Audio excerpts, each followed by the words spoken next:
लेकिन बीएसएससी और नीतीश सरकार द्वारा जानबूझकर कोई न कोई बहाना बनाकर इस बहाली को लटकाकर रखने की साजिश रची जा रही है। तो मैं किसी का विरोधी नहीं हूँ, छात्र हित में जो भी आंदोलन होगा मैं उसका समर्थन करता हूँ और आगे भी करूंगा। 25 मार्च को सुबह 11 बजे बीएसएससी ऑफिस पहुंचिए और मेरिट लिस्ट जारी करवाने की मांग कीजिए। नमस्कार, आप देख रहे हैं न्यूज़ पीआर और मैं हूं प्रीति। बीएसएससी प्रथम इंटर स्तरीय बहाली की मांग को लेकर के अब काफी आक्रोश बढ़ता जा रहा है। 7.5 साल बाद भी ये बहालियां नहीं हुई है और अभी तक मेरिट लिस्ट नहीं निकाला गया है। इसको लेकर के एक बार फिर से छात्र नेता दिलीप का जम करके गुस्सा फूटा है। बहाली का इंतजार कर रहे अब सभी अभ्यर्थी 25 मार्च को बीएसएससी ऑफिस का घेराव करेंगे और वहां पर आंदोलन करेंगे। उन्होंने नीतीश सरकार के साथ साथ बीएसएससी पर भी हमला बोला है और कहा है कि इन दोनों की मिली भगत से जानबूझ करके ये बहालियां नहीं निकाली जा रही है। क्या कुछ कहना है छात्र नेता दिलीप का, वो आपको दिखाते हैं।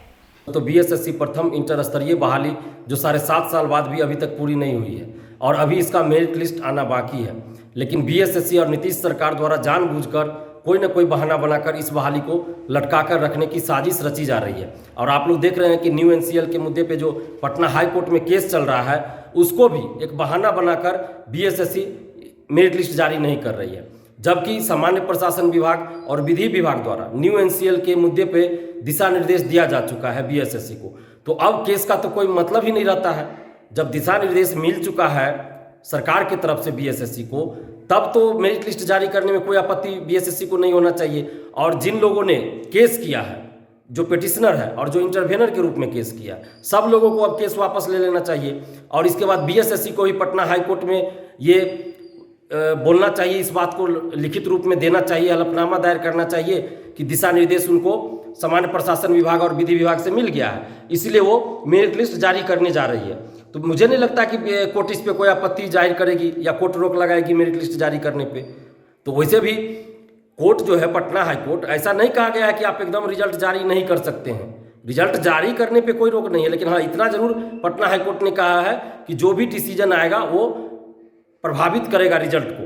तो दोनों दो चीज़ हो जाता है। आप वो प्रभावित किसको करेगा? न्यू एनसीएल ओल्ड एनसीएल वाले को प्रभावित करेगा जो जजमेंट आएगा, लेकिन अब तो उसकी भी नौबत नहीं आएगी, क्योंकि जब सामान्य प्रशासन विभाग और विधि विभाग ने यानी कि बिहार सरकार ने बीएसएससी को दिशा निर्देश दे दिया है न्यू एनसीएल के मुद्दे पे, तो अब तो केस चलने का कोई इशू ही नहीं रहा, कोई मुद्दा ही नहीं रहा कि पटना हाई कोर्ट में केस चले। तो अब तो सबको चाहिए, बीएसएससी को चाहिए, इंटरवेनर जो है उसको चाहिए, और जो पिटिशनर है जो पहले केस किए थे उन लोगों को सबको चाहिए कि केस वापस ले ले, और बीएसएससी को भी चाहिए कि पटना हाई कोर्ट में जाके अपने तरफ से वो हलफनामा दायर करे इन सब चीज़ों को लेकर और मेरिट लिस्ट जारी कर दे।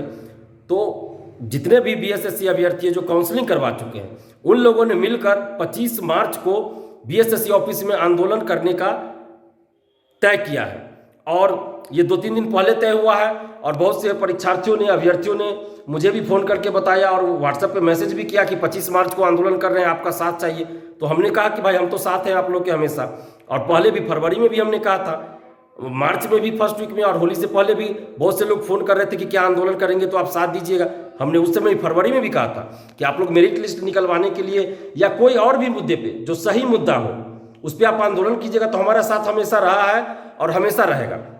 लेकिन फरवरी में और मार्च फर्स्ट वीक में आंदोलन के लिए सभी लोग तैयार नहीं हुए थे, लेकिन 25 मार्च को आंदोलन के लिए सभी लोग तैयार हैं। और ये डेट आप लोगों ने ही, बीएसएससी अभ्यर्थियों ने ही तय किया है, और आप लोगों ने ही 25 मार्च को आंदोलन करने का निर्णय लिया। हम आप लोग के आंदोलन का समर्थन कर रहे हैं और 25 मार्च को हम भी आंदोलन में आएंगे सुबह 11 बजे, निश्चित रूप से हम भी वहाँ मौजूद रहेंगे। तो ये आंदोलन आप लोग का है, आपके हक और अधिकार की लड़ाई है। अगर आप अभी मेरिट लिस्ट जारी करवाने के लिए बीएसएससी ऑफिस नहीं आते हैं 25 मार्च को, तो फिर यही होगा, 6 अप्रैल को कोर्ट में सुनवाई है। पता नहीं इस बीच में क्या होगा, मान लीजिए कोई फिर से कोई डॉक्यूमेंट्स लगा दिया, या फिर हो सकता है किसी का वकील एब्सेंट हो जाए, या जज साहब ही बीमार पड़ जाए, या कुछ और बात हो जाए, तो फिर एक लंबा डेट दे दिया जाएगा, तो फिर मेरिट लिस्ट जारी नहीं होगा, तारीख पे तारीख चलते रहेगा।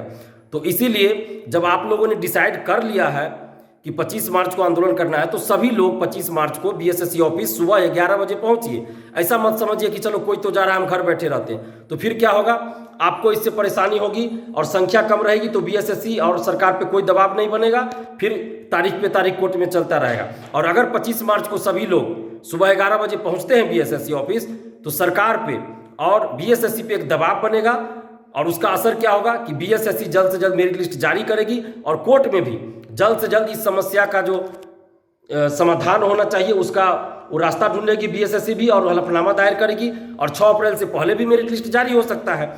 गेंद अब बीएसएससी के पाले में है तो बीएसएससी पे दबाव बनाना जरूरी है और जब आप लोगों ने खुद ही डिसाइड किया है तो आप लोग को तो आना ही चाहिए। और 25 मार्च को सुबह 11 बजे बीएसएससी ऑफिस जितने भी आप लोग बीएसएससी अभ्यर्थी है सभी लोग पहुंचिए। मैं भी वहां पहुंच रहा हूं सुबह 11 बजे और मैं आप लोगों के साथ पहले भी था, अभी भी हूं और आगे भी आप लोग के साथ रहूंगा। कोई भी छात्र हित में जो आंदोलन होता है, जो छात्र हित से जुड़ा हुआ आंदोलन रहेगा उसमें दिलीप कुमार पीछे नहीं रहता है। तो आप लोगों ने कहा मुझे आने के लिए तो मैं निश्चित रूप से आ रहा हूँ 25 मार्च को सुबह 11 बजे। और जो भी आपसी मतभेद आप लोगों में हो उसको भुला दीजिए और एकजुट होकर लड़िए। जिस तरह काउंसलिंग के लिए आप लोग और काउंसलिंग से पहले मेंस परीक्षा के लिए, पीटी रिजल्ट के लिए एकजुट होकर लड़ रहे थे, उसी तरह एक बार फिर से एकजुट होकर लड़िए। और जो भी आपस में विवाद हो किसी बात को लेकर उन सभी विवादों को आप दरकिनार कर दीजिए और एकजुट होकर लड़िए। और कोई भी आप लोगों को अगर बरगलाने की कोशिश करे, गुमराह करने की कोशिश करे तो उन लोगों के बहकावे में मत जाइए। और कोई भी ऐसा यूट्यूब चैनल हो जो छात्रों की एकता को तोड़ने का प्रयास करता हो, कोई षड्यंत्र करता हो, साजिश करता हो, तो ऐसे यूट्यूब चैनल का आप लोग बहिष्कार कीजिए, अनसब्सक्राइब कीजिए, क्योंकि मेरे लिए छात्र हित सर्वोपरि है। और कोई भी अगर छात्रों के साथ गद्दारी करेगा तो ऐसे लोगों को बर्दाश्त नहीं किया जाएगा। बस आप लोग जितने भी बीएसएससी अभ्यर्थी हैं आप लोग एकजुट रहिए और एकजुट होकर 25 मार्च को सुबह 11 बजे बीएसएससी ऑफिस आइए। और मेरिट लिस्ट जारी करवाने की मांग को लेकर यह आंदोलन हो रहा है तो मेरिट लिस्ट की ही बात होगी, सिर्फ और सिर्फ मेरिट लिस्ट की बात होगी। तो आप लोग 25 मार्च को सुबह 11 बजे बीएसएससी ऑफिस निश्चित रूप से आइए और एकजुट होकर आइए। और ये देखिए यहाँ पे बीएसएससी ऑफिस आकर ऐसा नहीं है कि तोड़फोड़ करना है या कोई हिंसा करना है, हम लोग उपद्रवी तो है नहीं। वहाँ पे आके शांतिपूर्वक बीएसएससी के सचिव और अध्यक्ष से हम लोग को अपनी मांगों को रखना है, जो आप लोग का डिमांड है उसको रखना है। और बीएसएससी क्या इस पे कर रही है, क्या करना चाहती है, इन सब चीज़ों पे बीएसएससी से हम लोग जवाब मांगेंगे। तो आप लोग आइए और शांतिपूर्वक 25 मार्च को सुबह 11 बजे निश्चित रूप से पहुंचिए और शांतिपूर्वक आंदोलन करना है ताकि बीएसएससी मेरिट लिस्ट जल्द से जल्द जारी करे। और आप भी देख रहे हैं कि बीएसएससी का इतिहास है कि जब भी आप लोग आंदोलन करते हैं तभी कुछ आगे इस बहाली में कुछ आगे प्रक्रिया होती है। तो अभी मेरिट लिस्ट जारी करवाने के लिए भी आंदोलन करना ही होगा। और जहाँ तक न्यू एनसीएल ओल्ड एनसीएल की बात है तो मैं किसी के विरोध में नहीं हूँ। मैं तो कह रहा हूँ कि old NCL, new NCL, old caste certificate, new caste certificate, old new computer दक्षता, टाइपिंग दक्षता सर्टिफिकेट सबको मान्य कर दे बीएसएससी, क्योंकि ये बहाली 7.5 साल पहले की है। तो मैं किसी का विरोधी नहीं हूँ। छात्र हित में जो भी आंदोलन होगा मैं उसका समर्थन करता हूँ और आगे भी करूँगा। तो आप लोगों से अंततः फिर यही आग्रह कर रहा हूँ, अपील कर रहा हूँ कि आप सभी लोग सारे मतभेद को भुलाकर 25 मार्च को सुबह 11 बजे बीएसएससी ऑफिस पहुंचिए और मेरिट लिस्ट जारी करवाने की मांग कीजिए। तो इस खबर में इतना ही। आप बने रहे न्यूज़ पीआर के साथ और हमारे चैनल को सब्सक्राइब जरूर कर ले, साथ ही इस वीडियो को लाइक और शेयर भी करें। धन्यवाद।